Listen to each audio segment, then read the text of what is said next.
All I can say is Canada and their taxes are not my friends. Yeah, I didn't play well at right back. For me, it was huge. It was everything. Kind of just sitting there watching, and it's painful. I would love to play in a big city in the future. Really excited to be speaking with you. Lots to talk about. You were born in Minnesota, but decided to leave to Arizona in 2017 and develop in the Barça Residency Academy. You think of the biggest academies in world football, La Masia, Barcelona, that's right up there with best. Did you feel like you were basically going to get the American version of, the same treatment that the likes of Xavi, Iniesta, Messi got? What was it like just leaving Minnesota at 14, going to this academy? How do you feel it? How much of a role do you feel it played in your development? Yeah, it was huge. When I left at a young age, like there's not many places in the United States. There's IMG, but there's not many places where you can go and live, eat, sleep, go to school and play soccer all in the same place. So I thought it was very beneficial towards me. Yeah. And being on my own that young age and the mythology of the club and the investment of Barca Academy, giving these kids that, on scholarship, the life to or the opportunity to make it, which they've done, pretty well on. So for me, it was huge. It was everything. There's a lot of talk about, youth soccer in America. Is it like a pay to play system? Are people slipping through the cracks, so to speak? Do you feel like top clubs in Europe exporting their academies to the US, do you feel like that's going to be the answer to help the US become a top level soccer nation? Of course, I think it's an investment that clubs shouldn't decide on. They should just do it. And I think Yeah. it's hard for people to over here, I would say, to invest in young kids and put put that type of money towards these academies. But I think once a club gets an idea, if they have one player go for a couple million, then they see it pay off. So I think it's kind of getting that first one to go. Yeah. Um, but I think it should be a non-negotiable, from the league to have a certain amount invested. And it's not just about the money. It's having the right coaches, right people, and right ideas. Money can get you far, but you have to have the right things in place as well. So I think that needs to be addressed and going forward. You headed for the East Coast in 2020 and joined the New York Red Bulls. I'm curious, what was it like going from Arizona to the Big Apple, one of the biggest cities in the world? What were the biggest influences behind this move? And, what was it like living in a world away from Medina and also going through the pandemic as a teenager? Yeah, it was great. New York's a great place. Luckily, I had my godmother live out there with me at 16. She lived with me for my first year and a half. My parents came all the time, and it was a really great place to be. New York did a lot of great things for me and helped me in tremendous ways. And yeah, it was a little bit of adjusting, but the pandemic came around and obviously delayed things. But it was also nice the first time. In a couple of years, I had to go home and just go, like be with my family. I think that was the blessing in disguise. Was that, but going to a big market and at a young age, it was very good for me. I had a lot of good people around me, so um, I, I wouldn't wish any other way. And I'm sure you still consider yourself a small town kid, right? But do you see yourself potentially playing in one of the world's biggest metropolises, whether that's New York, Paris, London? Is that a goal for you? Yeah, I would love to. I think it's great when the city is in love with when the city's big, first of all, and the supporters are huge and they love the club. I think in Montreal right now, it's only soccer and hockey, for Hmm. the most part. So we get a lot of attention and media coverage, and I haven't had a club like that, before. Yeah. Because here in America, you have your five sports. You have your NBA, football, hockey, baseball, and then soccer.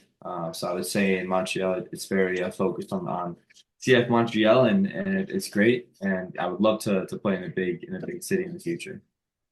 New York Red Bulls, right? It's recognized as one of the biggest academies in MLS. So many talents like Tyler Adams coming through there. How, in terms of top class, top tier academy material, like what did you make of your time in their academy? How important was it to be in that youth development for them? Yeah, I wasn't in the academy directly. I signed through USL. But I did have a lot of academy teammates that came up all the time. If it was with the USL, the first team. And you can just tell that the club just tries to drive these players forward. They see they have potential and they don't try to waste time. Seeing if there's another 6 months, they need another year. They throw them in with us and let them train and let them make mistakes. Which is it's special to have the trust in the club, to academy players like that. You made your USL championship debut for New York's B team and scored. You also scored on your MLS debut for the first team in that same exact year. Talk to me about these two moments. I mean, are they the two best moments of your young career thus far? And if so, which one is number one? I would say my first goal in the first team, obviously. Yeah, it just kind of helps you get over that edge of it, thinking if you're good enough to play at this level. So I would say that one definitely helps you continue going forward. And then, taking that experience into the next game, a few months later, did that feel like, do you feel like your nerves were somewhat cooled by that? Like you can handle the pressure? Yeah, you always, once you get the first one, you can play at this level and you can affect games in certain ways. So just having that mental message in your head, and also having coaches that believe in you, will only help the player, and it certainly helped me. What position do you feel like is your strongest? Is there a certain area of the pitch or a certain formation that you feel like gets the most out of your football? Yeah, I would probably say left or right 10 and or,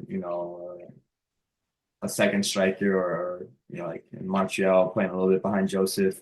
If that's a 10, if that's a 9, if it's, whatever it was, in and around there, I would say is definitely I feel comfortable being in.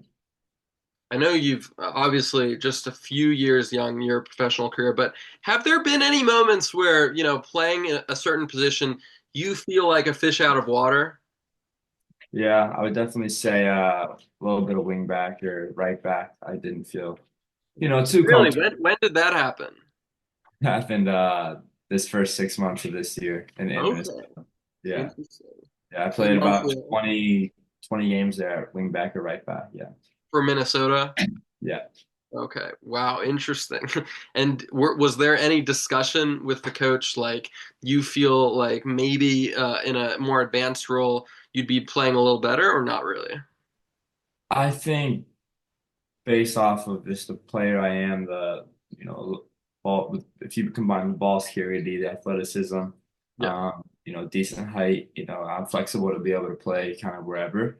But it was also, probably just a little bit of the play style and the coaches came in and it was a little bit of everything that kind of played into that. Yeah. Obviously it's nice to have a second option if I can play right back in a game, just to have that flexibility. It's great, if the team needs it. But like I said, I didn't feel too comfortable, and the whole defending thing got to me. I think it was always, checking if someone's running in behind, checking your line, checking where the ball is, checking, just you're mentally exhausted. I would say so. It's definitely not an easy job. Do you feel like there's less exhaustion in that regard? Do you feel like you're sort of becoming more in tune on the defensive side, or do you still feel like that's something that's going to come in the middle of your career or a little further along? Yeah, I think my defensive side is good. I'm 10. I think I can defend pretty well and press pretty well. I just don't know if I have the mechanics to be a right back. Like I said, if I need to go and do a job, I can probably do a decent job. But yeah, I would say my defending's more up top and pressing and trying to pick the players off. Absolutely. You became the youngest player to score in your first two MLS games and were named the New York Red Bulls Newcomer of the Year at just 17 years old. What was it like having to deal with all that hype from the press, from social media, from being seen as the next big thing, and trying to keep your feet on the ground? Yeah, I think it's normal when you have a young kid, do well. Everybody gets excited, especially people in this country and fans of the club. They get excited. They have a young player, they hope who can be with them for a long time. Just had kind of maybe have a breath of fresh air in a certain situation. So no, I think it's how to deal with it. It's nothing different than I feel like than what it was before. Obviously, you have a couple more media. People would send you messages, want pictures all the time. So it's all good stuff. Um, but definitely didn't. I feel like it didn't get to my head. It's just in New York, I just had an unfortunate situation, with my appendix and getting back fit and all those type of things. So, that happens. This is our first time speaking, hopefully not the last, but Yeah. I have been in contact with your father for a few years now, trying to set this up. Really glad for it to be materializing.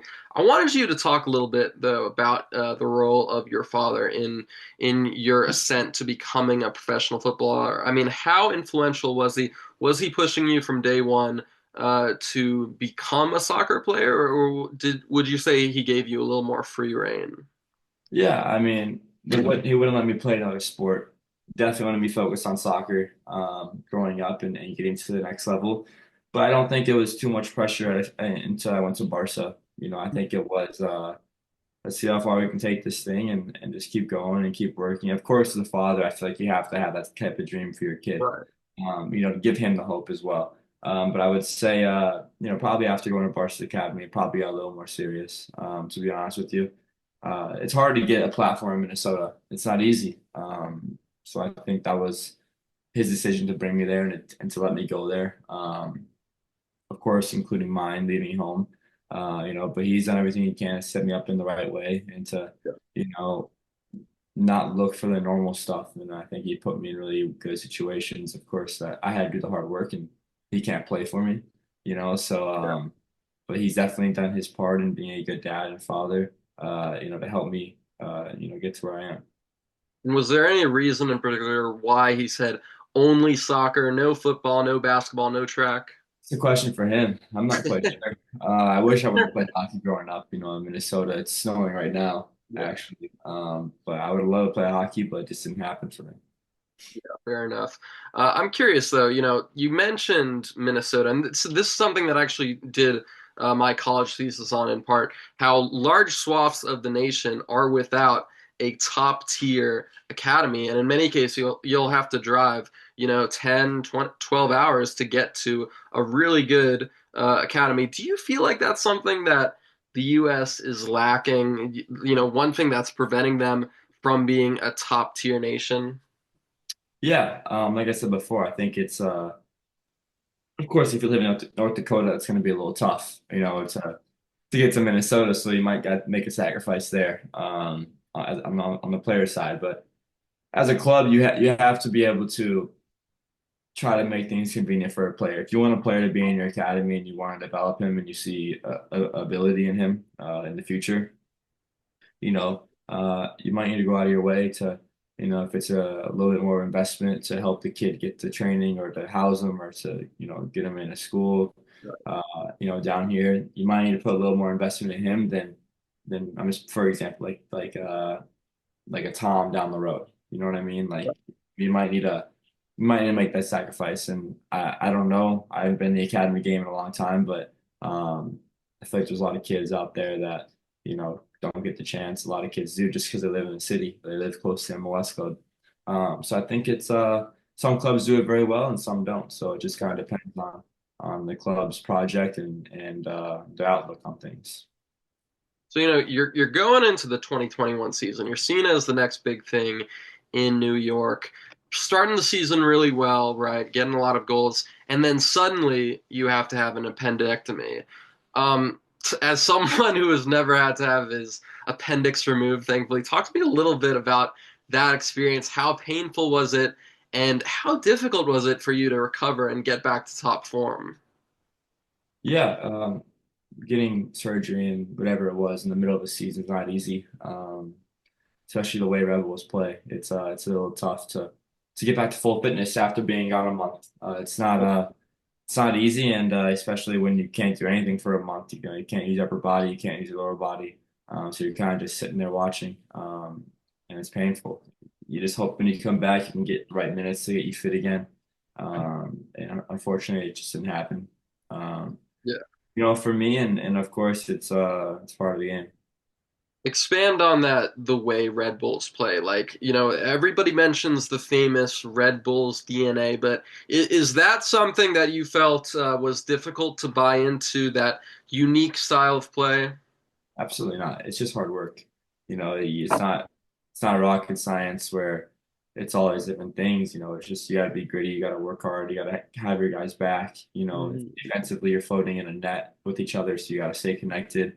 Um, all these little pressing things, they take energy. They take a lot of hard work and focus. And on the transition side, you have to counterattack, so you have to, make sure you're on your toes for that one, and you could be tired, you could be pressing for 30 minutes and then you get an 80-yard sprint, and you got to be sharp in those moments, so it's not necessarily um it's not easy at all, but the way they do it, the way they have players buy into it, it is really special. Yeah, you signed a contract with RB Leipzig back in 2021. I believe just a few months after they made it to the Champions League semifinals. Talk to me a little bit about that move. I mean, at that moment, did you feel like, you were going to have a successful career with Leipzig? And overall, how difficult was it to, stay focused in your development? Knowing that by the time you turn 18, you may very well end up going to Germany and playing for one of the biggest clubs in Europe. Yeah, it's I had it in the back of my mind the whole time because I knew before obviously anyone else knew for a while. And you just can't. The thing is, the perspective of people, like on like first off, the MLS is not an easy club or easy league to play in. It's not. Hmm. I think it's grown a lot in the last couple of years to a more, some teams are more ball playing club and ball playing style of play. But it's not an easy league to play in. Right. A lot of physical players, a lot of players that don't have the European model in them, and that's just part of it. It's not necessarily their fault. It's just the way the league has been. The league is. So it's a very challenging league to play in. It's a very tough league, travel schedule, a lot of traveling. There's a lot of good players in the league as well. So I think when I got the signing to Leipzig and I didn't do well or something or this or that, like he probably can't play at the next level, or he's not ready for it, and that's not true. Brendan Aronson did he did well for a teenager in MLS. I wouldn't say a lot of these people that go to Europe are doing crazy things like a Ricky Puig right now, and I think these players in MLS, they go over and they even do better in Europe. They even have more success. They fit in the system. They do really well. And now look, Brendan Aronson is for one example. But went to Salzburg, did unbelievably well. At Leeds, and he's doing really well this season. So I think that's just one player that you can kind of go off of that really needed to go to Europe.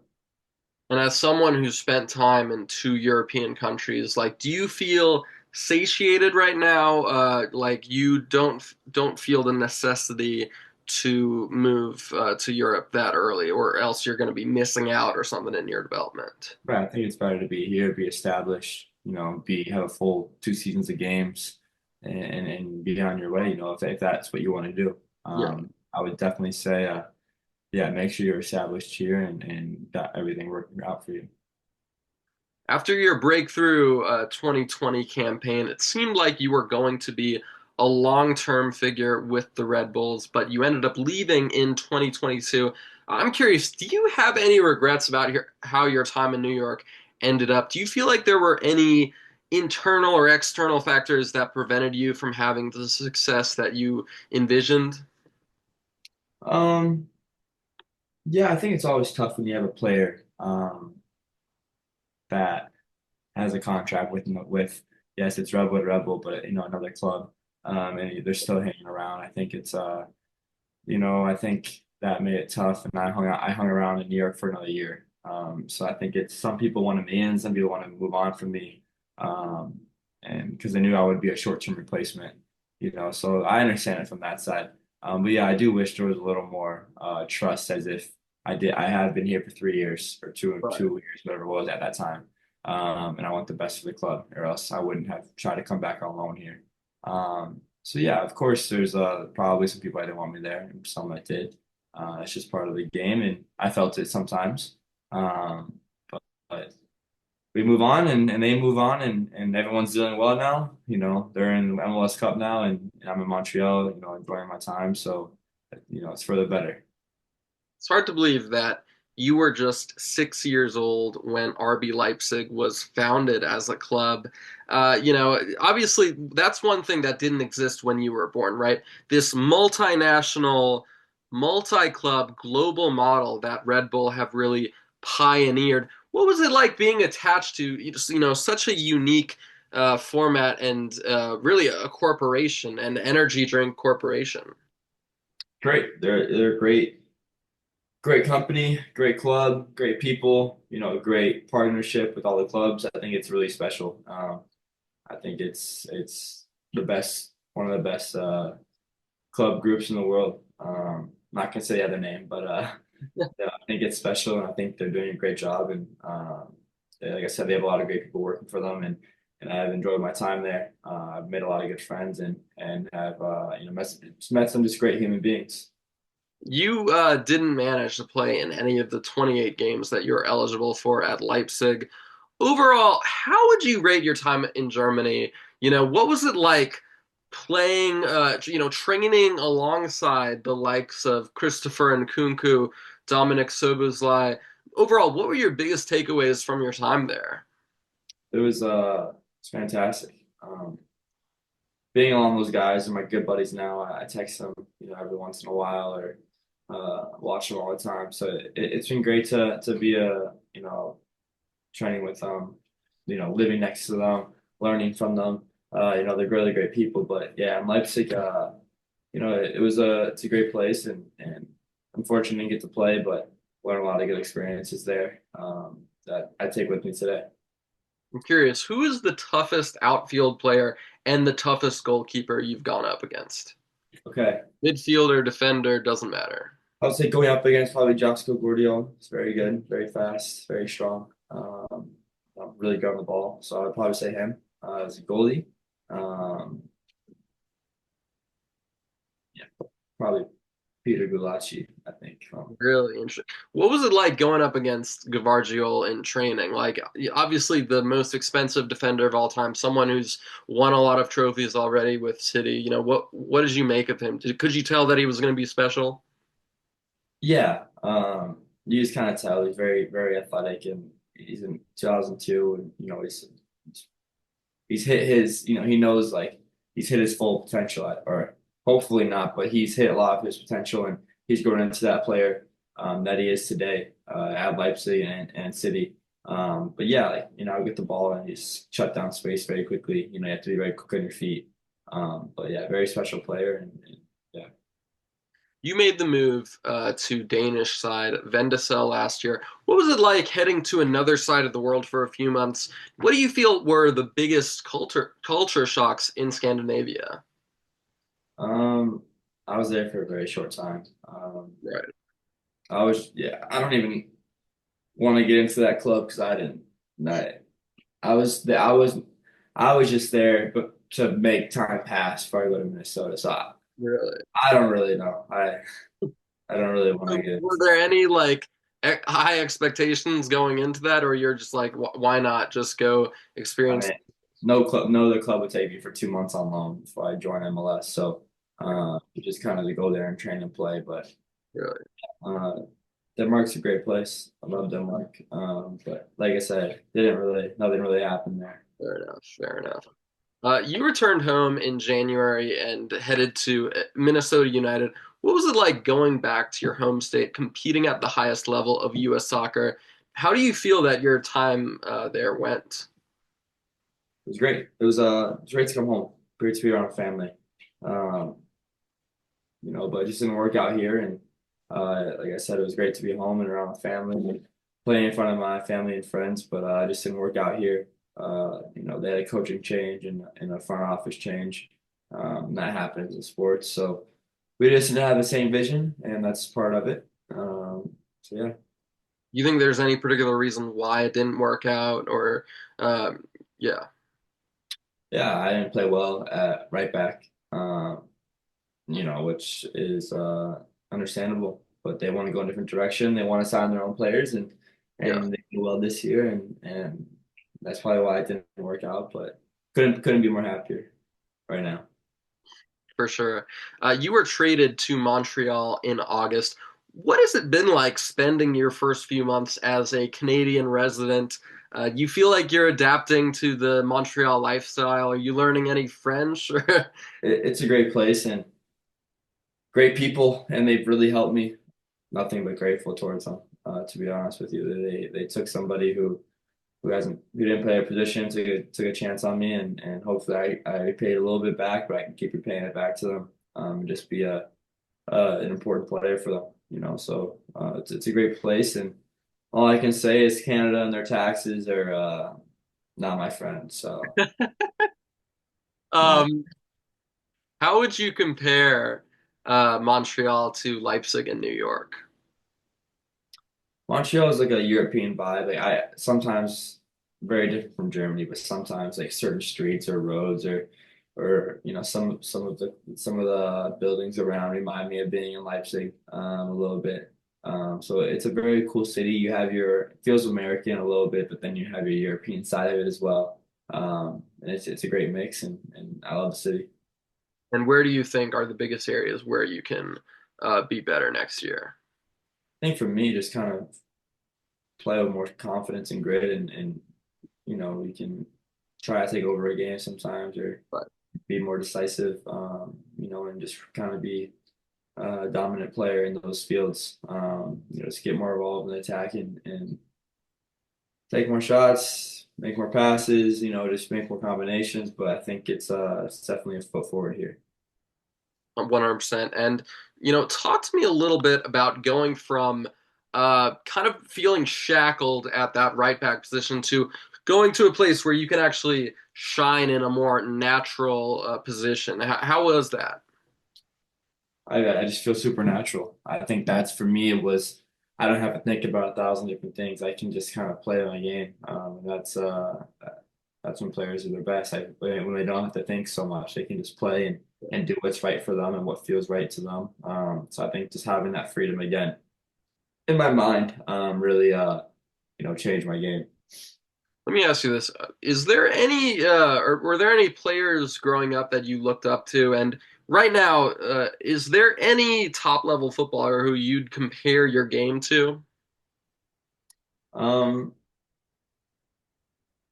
I would say I watch all of I watch all that the players in the world, but to be honest with you, I think a really good player that you can take things in bits from. Obviously, I don't play as deep as him, but I would love to take some of the things he does and bring it to my game. It's Ricky Puig. I think you can see how he floats around and he plays very deep sometimes, but it works for him. But I think me, if I can take some of those things and bring it up top, he just free flowing and plays in tight pockets, tight spaces. I think if I can add that to my game, I can just keep building on this. So I would say take that away from him, and he's an amazing player, and he's really fun to watch. You guys lost to Atlanta on penalties in the wild card. Overall, what did you make of this loss? Are there any things that you feel like you can learn from this defeat and improve on going into next season? Yeah, I have to be able to shift different ways I want to play. I think it's harder to play than I want to play on what was it, Saturday and Tuesday. I think it's a little tough, so I got to play a little smarter as a team. I think it's just unlucky to lose in penalties that way. But it's part of the game, and we can do better. And that's the exciting part about this club and team is that we have a lot more to give. But like I said, for me, it's probably just manage the game a little differently, and 2 games in 3 days is not easy. So just yeah, making different shifts to my game to help. Talk to me a little bit about your relationship with Laurent Courtois. How important has he been in your development? Do you feel like his style of play suits your attributes? Absolutely. He gives me the freedom to entrust me to to do certain things that I want in the field, and you know he might not see it, but I see something, or maybe he sees something that I'm not seeing. So it's a really open dialogue, and there's a trust there, and he trusts me from the first game, and I think uh, he just put that trust into me, and I saw that, and I want to repay them, even more next year. So no, he's a great manager, and sees really interesting parts of the game, having played the game. So I think having him as a manager is only going to help me, and the club. You've already won the CONCACAF U20 championship. What has it been like representing the U.S. youth teams? And overall, how far do you think you are from achieving a senior cap? I don't want to I don't want to get into too much here, You don't but want to hopefully, jinx yourself. hopefully soon. We'll see what that looks like. But playing under Mikey Vargas and numerous of other coaches, they teach you another part of the game that comes from, not being in your club. So Mike is a great coach, and he's going to do really well with San Diego. I already know it. He's a very open guy, and he's there for his players, and he has a goal, and he has a game plan. So grateful for him growing up as well, and I hope he does really well in San Diego. But hopefully, my first senior cap soon, and we'll see what happens. At 21, you're still a long way from reaching your ceiling, but what do you feel are your biggest strengths as a player, and what do you feel like are the biggest things you need to work on? Yeah, I think I'm finding out that myself right now. Finally playing my position again and getting a run of games. Say I'm very strong at getting in behind. I would say kind of manipulating pocket space and defenders to run in behind or to come in the pocket. And I just started doing that, 10 games ago. So in Montreal, so I'm getting a little feel for myself, but working on, I would just say I just need more games. Just got to keep playing and playing and playing. And hopefully just keep creating, chances and goals. But like I said, probably stay in the pocket and just work on my pocket play a little bit. But I hope and I think everything's there. It's just about finding little tune-ups to do. Thank you so much. This was an absolute pleasure. Thank you. Really appreciate it.